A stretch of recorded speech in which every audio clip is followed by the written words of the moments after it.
everyone, welcome back to Saturday Live Trend. Thank you so much guys for tuning in. I'm here to update you of what's going to happen on UMkhokha from the 2nd to the 6th of October 2023 on Monday. If I find out that Mamzobe lied about Mlungis's dream, Mazungu fears for Nokubonga's life, Kulegani refuses to go for a family cleansing on Tuesday.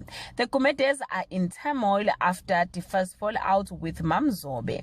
Manzimande brings the matter of succession to Spamandla, who also learns Mlungisi was rejected by Mthembu on Wednesday. Siphamandla accepted the throne.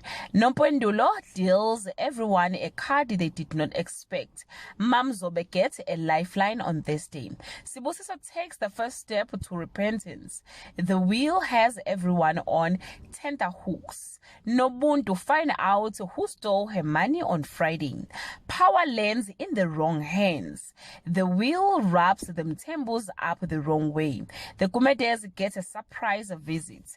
Well guys, that's all I have for today. You can leave your comment below and share your opinion. Bye. Hello everyone, welcome.